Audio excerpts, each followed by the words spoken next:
Olá, boa tarde. Hoje pela manhã teve sessão extraordinária no plenário do Supremo Tribunal Federal. Quem acompanhou a sessão explica agora pra gente o que os ministros votaram. É a repórter Evne Araújo. Olá, Evne, muito boa tarde para você. Oi, Rafaela, boa tarde. Bom, hoje de manhã os ministros analisaram duas ações. Uma de relatoria do ministro Gilmar Mendes e a outra de relatoria do ministro Edson Fachin. Na primeira, os ministros negaram recurso do Sindicato dos Servidores da Previdência Social do Paraná e mantiveram a decisão de reduzir o salário quando há redução de jornada de trabalho. Já na segunda ação, foi discutido os royalties do petróleo no Espírito Santo. Os ministros entenderam que a União também faz parte da parcela de distribuição desses valores junto de estados e municípios. Mais detalhes a gente vai ver agora na reportagem. Os ministros discutiram sobre a legalidade da redução de salário quando há a redução da jornada. No caso, servidores do INSS do Paraná passaram a ter que cumprir 40 horas semanais. Mas, ao permanecerem trabalhando por 30 horas, não queriam receber um salário menor. O sindicato, que representa a categoria, recorreu ao Supremo para garantir o benefício. Os servidores tiveram duas opções: ou cumprem 40 horas com a mesma remuneração, ou continuam com as 30 horas com o decréscimo proporcional da remuneração. Uma norma legal que veio alterar a jornada de trabalho de servidores públicos e que provocou a redução remuneratória. O relator, ministro Gilmar Mendes, negou o recurso e foi acompanhado pela maioria dos ministros. Verifico que as alegações da parte são impertinentes e decorrem de mero inconformismo com a decisão adotada por este tribunal, uma vez que o agravante não trouxe argumentos suficientes a infirmá-la, visando apenas a rediscussão da matéria já decidida de acordo com a jurisprudência desta Corte. Conforme já consignado na decisão agravada, o autor objetiva rescindir a decisão monocrática proferida no ARI 886958 da relatoria da ministra Carmen, a qual negou seguimento ao recurso extraordinário por entender que, para acolher a pretensão do agravante, seria necessária a análise de legislação infraconstitucional, bem como o reexame do conjunto fático probatório dos autos, o que seria inadmissível em recurso extraordinário. Súmula 279. O Estado do Espírito Santo também recorreu ao STF para garantir que apenas o Estado possa decidir como vai repassar os royalties do petróleo para os municípios. Essa parcela que é devida aos estados, ficariam esses estados incumbidos de destinar da sua cota dos royalties para os seus municípios 25%, observando os critérios que compõem o índice de participação dos municípios no FPM. A Procuradoria do Estado diz que a Lei dos Royalties de 2013 desrespeita a Constituição Federal e privilegia unidades da Federação que não têm produção de petróleo e gás. O governo capixaba estima prejuízo de 10 bilhões de reais até 2020. O ministro Edson Fachin, no entanto, entendeu que os valores pertencem à União, estados e municípios na mesma proporção. Nada obstante as judiciosas razões, meu voto vai no sentido de julgar improcedente esta ação direta de constitucionalidade e, a seguir, explico as razões prestando contas do dever constitucional da fundamentação. Os ministros Alexandre de Moraes, Rosa Weber, Carmen Lúcia, Dias Toffoli, Ricardo Lewandowski, Luiz Roberto Barroso e Gilmar Mendes acompanharam o voto do relator. E quem acompanhou a sessão também foi a consultora jurídica da TV Justiça, Gisele Reis, que conversa com a gente agora. Boa tarde, Gi. Boa tarde, Rafaela. Boa tarde a todos. Bom, vamos pegar o gancho aqui do finalzinho da reportagem da Evne, que ela abordou justamente a ADIM, Ação Direta de Inconstitucionalidade, que trata dos royalties. Foi uma ação que foi ajuizada pelo governo do Espírito Santo? Isso, a ação chegou até o Supremo Tribunal Federal pelo governador do Espírito Santo e a grande discussão que nós temos aqui neste caso é do que diz respeito ao equilíbrio federativo, exatamente na parte da distribuição dos royalties. A União, de acordo com a Constituição Federal, ela tem direito a receber um valor pela compensação financeira do uso desses recursos minerais. Então, existe essa previsão constitucional dizendo que a União ela tem direito a receber, mas os estados, existe uma transferência que é feita de 25%, né, para os estados, e os estados eles precisam distribuir esse percentual entre os municípios. Então, o que estava sendo discutido aqui seria a inconstitucionalidade da lei que é de 1989, a Lei 7.990, que tratou exatamente desse percentual de distribuição para os estados. De acordo com o argumento do advogado, do procurador do Estado do Espírito Santo, ele entendia que havia aí uma inconstitucionalidade porque quem deveria definir o percentual de distribuição para os municípios seria competência do Estado. No entanto, não foi essa a posição que prevaleceu. Os ministros entenderam aí, por maioria, ficou vencido apenas o ministro Marco Aurélio, que essa divisão, da forma como está prevista na Constituição, tem que ser dentro daquilo estipulado, que é no percentual de 25%, sendo distribuído para os estados e municípios. Efeitos práticos, então, da decisão do Supremo para o governo do Espírito Santo, Gisele? Para o governo do Espírito Santo, tinha uma questão específica, porque eles já repassavam para os municípios um percentual de 30%.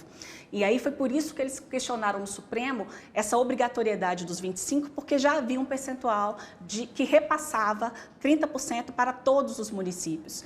Então, na prática, eu acredito que, por meio de uma nova legislação, né, estadual, eles devem aí, de alguma forma, tentar dar proporcionalidade, né? Equilibrar a decisão do Supremo com aquilo que é praticado no próprio Estado do Espírito Santo. Então, levando em consideração, né, a constitucionalidade dessa legislação que foi declarada pelo Supremo Tribunal Federal, que cabe realmente à lei ordinária federal tratar desse assunto e não apenas de lei estadual, eu acredito que é bem provável que eles mexam um pouquinho nesses 30% que já era distribuído, mas vamos aguardar. Maravilha, Gisele. Obrigada mais uma vez pela participação. Boa tarde. Eu que agradeço.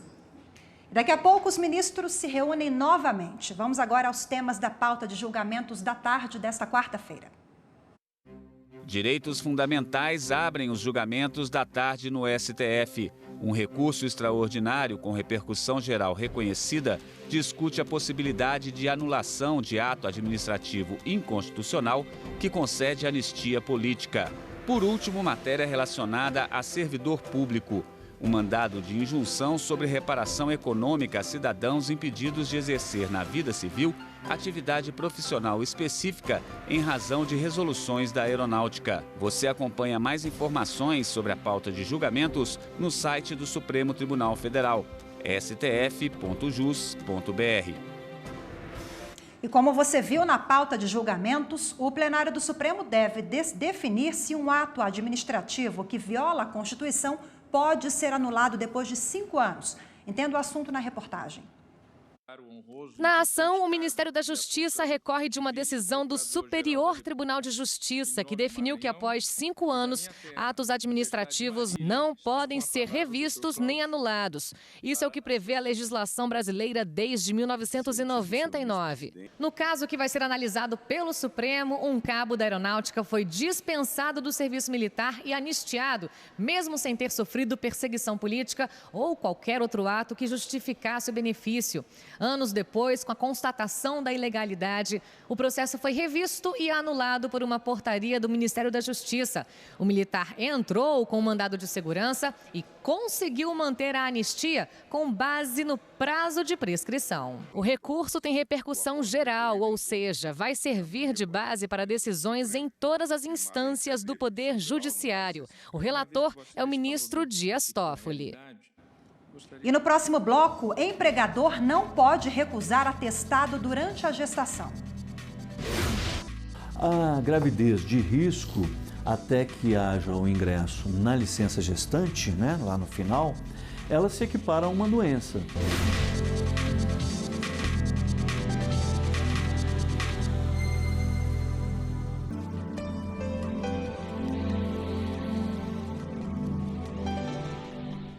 A Polícia Federal deflagrou hoje operação para combater uma organização criminosa com atuação no tráfico internacional de drogas sintéticas. Ex-funcionários dos Correios são alvos da ação realizada no Paraná. Os policiais cumpriram 7 mandados de busca e apreensão em Curitiba e em Piraquara, na região metropolitana. Entre os alvos estão 5 ex-funcionários dos Correios, 2 de carreira e 3 terceirizados. De acordo com a Polícia Federal, a suspeita é de que o grupo usava o Centro Internacional de Encomendas dos Correios em Pinhais, na região metropolitana da capital, para executar o esquema criminoso. Foi publicado hoje no Diário Oficial mudanças importantes na Lei Maria da Penha. A ideia é tornar ainda mais eficaz o combate à violência doméstica.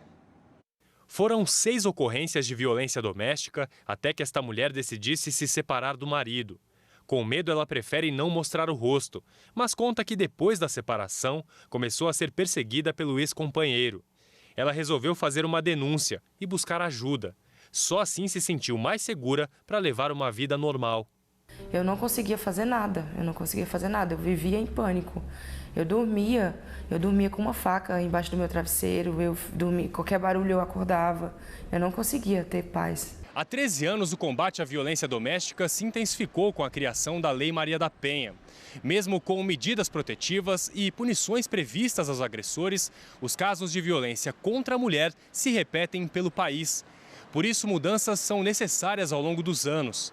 As mais recentes foram publicadas hoje, no Diário Oficial da União. 2 leis permitiram as alterações. Agora, se o agressor tiver registro de porte ou posse de arma, ele pode ser suspenso. Outra mudança importante possibilita que, ao ser comunicado sobre a agressão, o juiz possa apreender a arma que estiver com o agressor. O prazo é de até 48 horas após a comunicação da vítima. As adaptações à Lei Maria da Penha também atingem a vida dos filhos de mulheres agredidas, já que agora eles terão preferência na transferência ou matrícula em escolas de educação básica. Esta advogada explica que a evolução na lei é importante para proteger as vítimas e afastá-las dos agressores. A lei tem esse papel de educação, né? Então é muito bom que se tenha esse tipo de penalização. Então ele pode ser que dessa forma ele se freie ao pensar se vai ou não agredir uma mulher. As gestantes têm direito à estabilidade no emprego e ocupar função que não prejudique mãe e nem filho. Além disso, o empregador não pode recusar atestado durante a gestação. Gislaine tem um problema no útero e, por isso, enfrentou dificuldade nas 2 gestações consideradas de risco. Na primeira, o bebê nasceu com 5 meses e não resistiu.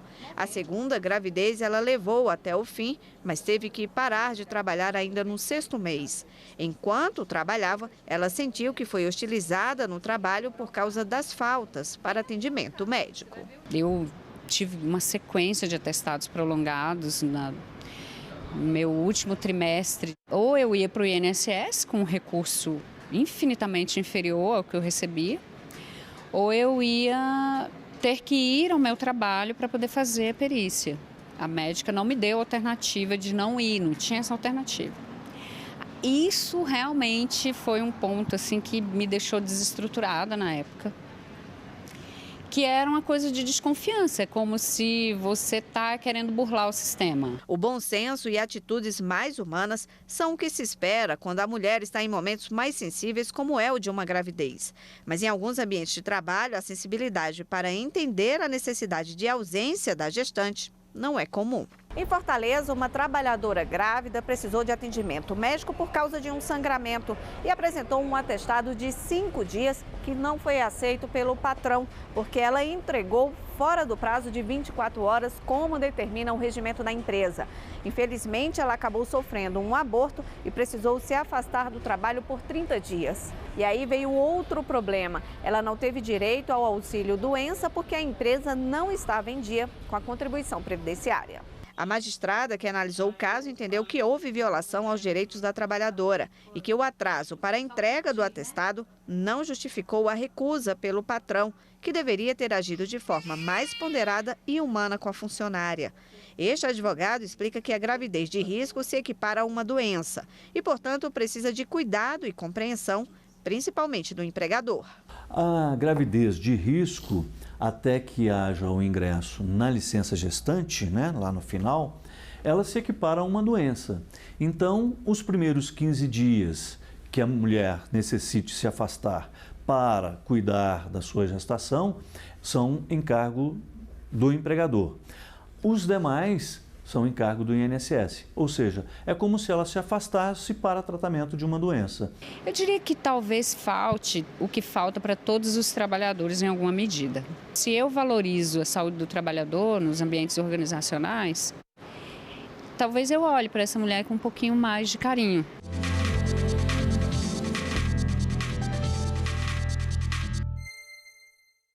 E para falar mais sobre o assunto, eu recebo aqui no estúdio a advogada Viviane Moura. Boa tarde, seja bem-vinda. Boa tarde, obrigada. Bom, Viviane, vimos na reportagem um caso aí cercado de peculiaridades, mas me chamou a atenção. A empresa determinou o prazo de 24 horas, condicionou a entrega do atestado a esse prazo. Existe em lei alguma determinação nesse sentido? Bom, a legislação trabalhista, ela não determina um prazo. Geralmente, esse prazo ele é determinado pelas convenções, acordos coletivos de trabalho, e o prazo razoável que se tem adotado é 48 horas a partir da data do primeiro afastamento. São 48 horas para entrega. Óbvio que dependendo da situação, da doença do empregado, a gente pode elastecer um pouco esse prazo, né, nas situações mais graves. Mas as empresas têm adotado nas convenções, nos acordos coletivos, o prazo de 48 horas. E quando esse atestado pode ser recusado pela empresa? Não pode ser recusado. Um atestado válido, emitido por um médico, por uma junta médica, por um perito do INSS, ele não pode ser recusado pela empresa. Ainda que haja o receio de que esse atestado seja falso, ele esteja rasurado, ele não pode deixar de ser recebido. Se for comprovado que existe alguma fraude, aí a documentação ela é enviada para o Conselho Regional de Medicina, que vai fazer a análise. Agora, em nenhum momento a empresa pode se recusar a receber. Mais um caso, uma peculiaridade que nós vimos na reportagem, o não pagamento da contribuição previdenciária por parte do empregador. Quais os impactos que isso pode trazer para essa funcionária gestante, ou ela não pode ser impactada de forma alguma? Quando não há o pagamento da cota previdenciária, ela deixa de ser segurada, ela perde a condição de segurada. E quando ela perde a condição de segurada, ela deixa de ter o direito de receber a licença maternidade. Mas mesmo por um ilícito da empresa, por uma conduta... Sim, mas aí para corrigir essa situação, o empregador, a empregada que está em desvantagem, ela pode entrar com a reclamação trabalhista, o vínculo ele é reconhecido pelo juiz, e o juiz determina o pagamento das cotas em atraso para que ela possa fazer jus ao benefício da licença maternidade sem nenhum prejuízo. E quando essa gravidez é interrompida, a qualquer momento, essa gestante, essa mulher tem o direito à licença maternidade? Ou quando uma gravidez é interrompida ali no finalzinho, como é que funciona essa questão? É delicada, né? É delicado. Na verdade, quando a gravidez ela é interrompida antes da 23ª semana, ou seja, antes do 5º mês, é considerado aborto, né? E o aborto ele pode ser espontâneo, natural ou provocado, que é o aborto criminoso. O aborto criminoso, ela não tem direito a receber nenhum auxílio. Já o aborto espontâneo, natural, ela fica até 14 dias em casa, recebendo normalmente os dias que ela vai ficar em descanso. No caso do bebê ou do natimorto, após a 23ª semana, após o 5º mês, é considerado parto. Então, ela faz jus aos 120 dias da licença maternidade tranquilamente. Doutora Viviane, nós vimos na reportagem também uma servidora que foi hostilizada no trabalho pela chefia em virtude do grande número de atestado médico. Isso é uma realidade? É uma realidade com frequência? Acontece com frequência. Quais os elementos que essa servidora, essa trabalhadora precisa elencar ali, juntar provas para até de repente entrar com processo na justiça? Uma ação de assédio moral no trabalho. Tentar uma conciliação com a empresa. A conciliação é sempre melhor que uma ação na justiça, né? Exatamente. A conciliação ela é mais viável. Por quê? Porque a gravidez não é que uma gravidez seja doença, mas existem algumas gravidezes que são de risco. Quando a empregada está numa gravidez de risco, é normal o sucessivo entregar atestado médico sucessivamente. É normal. O que não pode acontecer é ultrapassar o 15º dia. Ultrapassado o 15º dia, ela entra no auxílio-doença pelo INSS. Né? Daí a importância do diálogo entre trabalhador e empresa, né? Doutora Viviane, muito obrigada pela participação. Uma boa tarde. Boa tarde, obrigada pelo convite. E no próximo bloco, corregedores de todos os ramos da Justiça se reúnem hoje no 2º Fórum Nacional das Corregedorias da Justiça Brasileira. Este é o fórum adequado para impulsionarmos as mudanças de que o Judiciário necessita para atender aos anseios da sociedade brasileira.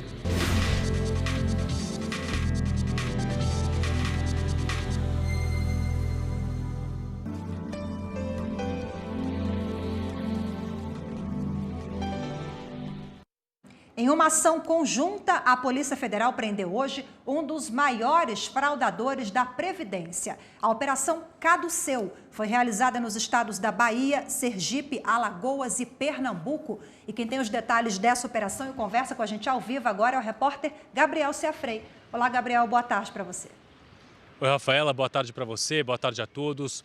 O grupo atuava desde os anos 80 e era liderado por um dos maiores fraudadores da história da Previdência, que já respondia a vários processos criminais.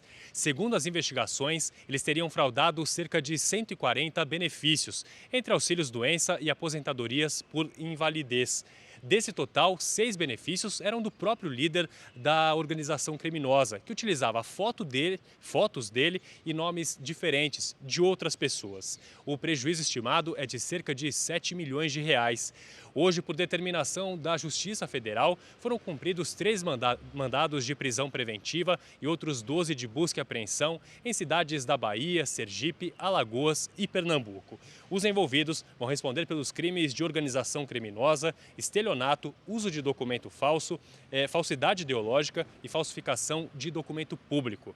Se somadas, as penas podem passar de 30 anos de prisão. Rafaela. Obrigado pelas informações, Gabriel. A Escola Nacional de Formação e Aperfeiçoamento de Magistrados, a Infam, deu início ao primeiro curso nacional sobre corrupção e os desafios do Poder Judiciário. Ministros e magistrados do Brasil, Itália e França participam do evento. A Escola Nacional de Formação e Aperfeiçoamento de Magistrados, a Infam, está promovendo o encontro para discutir a corrupção sob o âmbito do direito penal. O primeiro curso nacional Corrupção e os Desafios do Juiz Criminal é destinado a 100 magistrados federais e estaduais.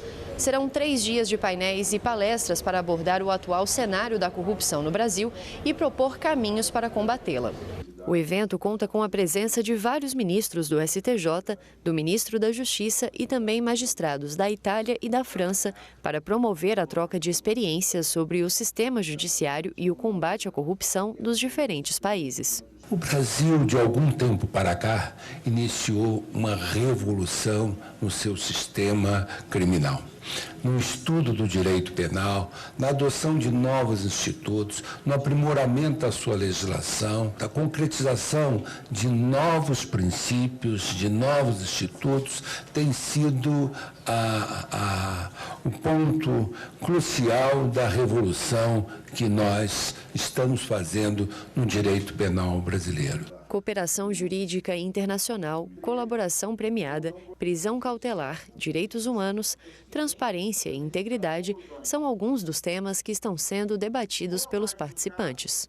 Hoje nós não temos apenas a criminalidade de rua para julgar. Nós temos hoje crimes contra a administração pública, crimes decorrentes de organizações criminosas e muitos de nós talvez, aqueles mais antigos como eu, não tivemos nas universidades uma formação direcionada a esse tipo de criminalidade.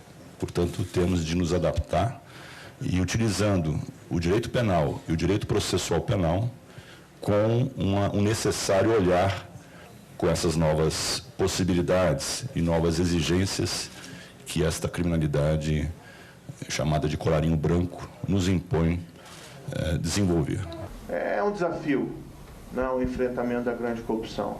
Ela gera reações, muitas vezes ela envolve indivíduos poderosos, muitas vezes mudar práticas culturais arraigadas de apropriação do patrimônio público é muito difícil. Corregedores de todos os ramos da Justiça se reúnem hoje no 2º Fórum Nacional das Corregedorias da Justiça Brasileira, o FONACOR.